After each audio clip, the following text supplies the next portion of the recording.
Okay, ladies and gentlemen, quarterlies are over, grades are in. This is fourth quarter. So you have arrived at the last quarter of this year. You've arrived at the last quarter of your stay at Conchita Espinosa Academy. Some of you have been here for a very long time, others for a shorter period of time.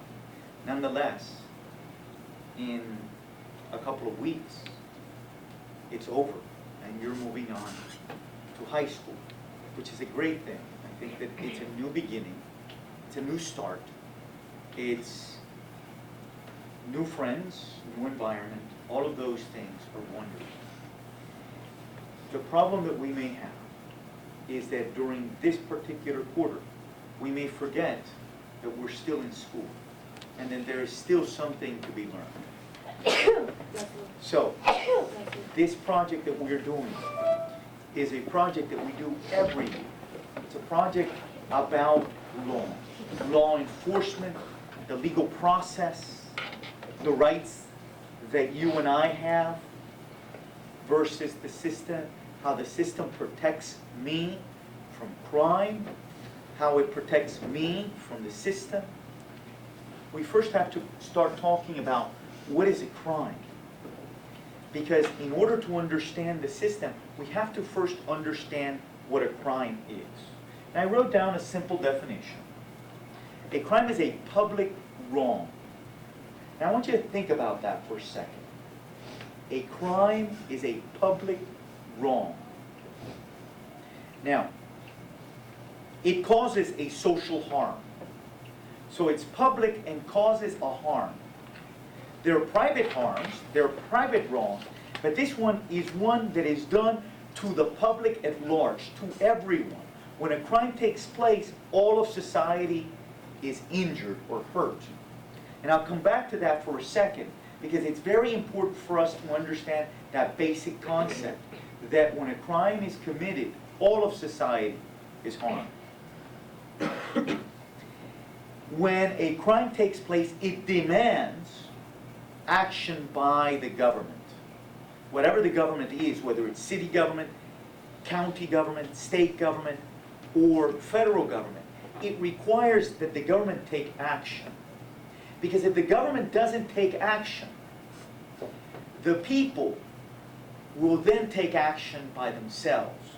And that is when government breaks down. One of the functions of government, one of the primary functions why we have a government, is to protect us from each other. And if the government doesn't do a good job in protecting me from others, then we begin to feel we don't need government. And when we feel we don't need government, that's the beginning of government disintegrating.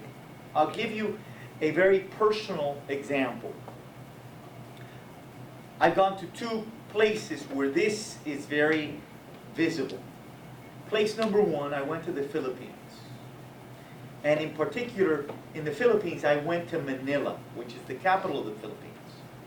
In Manila, Manila is a city just like any other city. It's a large industrial city. There's a lot of people that go to work, come from work, go to shores during work, during the daytime. Now, it's different than Miami, for example, because even though it has traffic laws, nobody obeys them. There are traffic lights, and they're the normal traffic lights that you and I would recognize, red, yellow, and green. And the lights stand for the same thing that they stand for here. The difference is that in Manila, nobody obeys them. Nobody stops at red lights. What they use is the horn. If you're in the intersection before somebody else, you have the right of way. And if somebody tries to get in front of you, you beep the horn. So you can imagine that traffic is a complete risk.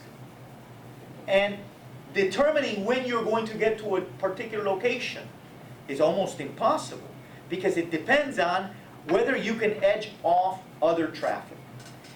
The only way that I can kind of make any similarities, and probably it's before any of you were born, during Hurricane Andrew here in Miami, all of the traffic lights were gone.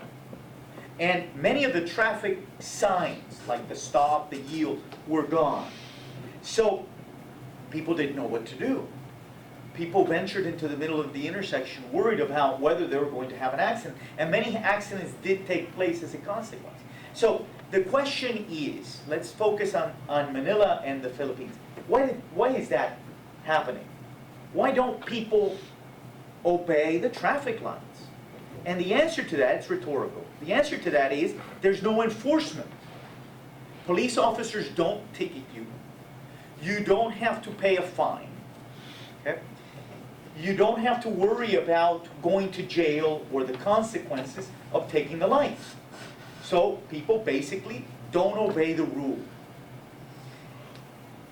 Laws, if government doesn't enforce them, begin to deteriorate the society. And therefore, when a crime is committed, government has to act. It doesn't have an alternative. Now, there are two types of laws. There are laws that every society has determined if this behavior takes place, it's automatically wrong. Now, those laws have a specific name in Latin. They're called malum in se, which is really Latin for saying this is just wrong, wrong in and of itself.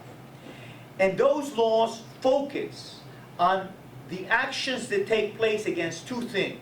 Number one, actions against individual members of society. And you can understand that a law that is broken, that deals with an individual member of society, has to be enforced. If somebody comes and assaults your mother, and the police says, we're not going to do anything about it, you're going to likely take the law into your own hands, and you're going to assault this person back. In Tennessee, there was a famous feud. A feud is really an argument between families. During this period of time in Tennessee history, law enforcement was non-existent, and there were two families, the Hatfields and the McCoys. And there was a television miniseries about this feud not too long ago. And basically what happened is there was no law enforcement. So the Hatfields and the McCoys basically shot at each other for a very long time. They determined whether they were winning or losing depending on who died that week. When law fails, people take the law into their own hands and they go out and they shoot other people. So malum in se laws are laws that are directed at an individual member, and if the law doesn't immediately do something about it, it risks us doing something about it. Malum in se type crimes are murder. That's the common name for it. It's really called homicide. Homicide. The killing of a human being is homicide. Why? Because we're Homo sapiens, and homicide is the killing of an individual. That's a malum in se crime. Okay? Law enforcement has to enforce it. Assault and battery. Somebody hits you or punches you, law enforcement has to immediately respond to that. Theft. Somebody takes your stuff. It automatically puts you in a position of you want it back. You're going to take some action. And therefore, that's a malum in se. Raid, crimes of that nature are malum in se. Okay? Immediate action takes place. And it is true of any society. You go to Iran, which is probably as different a society as we have here in the United States. Okay? And if somebody kills somebody in the street, the government does something about it. If somebody assaults somebody, the government does something about it. Why? Because malum in se crimes are universal. And failure of a government to act upon them is the beginning of the end of that government. So you'll find that no matter where you are on the earth, whether you are in a deep tribe in the Amazon jungle, you're going to find that it's a crime. Okay? And the natives, there's some native tribes in the Amazon that really have not come into contact a lot with modern society. It's still a crime there. So it's a universal rule. Now, there are other crimes, and these are crimes because the individual society, sit right here, Ron, the individual society where the person or persons live in find it to be wrong. Why? Because their society is based on a common values, things that you and I share, but we may not share universally with the world. Think about the Muslim world. The Muslim world share a lot of values with each other. If you and I are Muslims, we're going to share some of the same values, but we're not going to share the same values with somebody who's Jewish or who may be Buddhist or Christian. And therefore, there may be certain things that are important values to us that we make laws about, such as what you can eat or not eat, whether you can work on a given day or not work on a given day. Okay? Those are valuable to us, but you can go to another state or another country or another place and find that those laws are not that important to them. Okay? They're based on what makes my individual society work. Okay? Those crimes are called malum prohibitum. And that's a fancy Latin word for mean it's a crime because society tells you it's a crime. Okay? Now, I'll give you one perfect example. In the United States, because of some statistics that show that accidents that take place at speeds over 55 miles an hour causes death, whereas the death toll, the amount of people that die with accidents below 55, begin to get smaller and smaller. The United States decided that it would be a good idea to make 55 mile an hour the speed limit for cars. Now, if you go to Germany, there's a famous road in Germany called the Autobahn. At the Autobahn, there is no limit as to the speed that you can go. In the United States, it's important, it's valuable to put laws on speed. In Germany, it isn't. It's not a universal law. And therefore, those laws are considered to be wrong here because society tells you that they're wrong.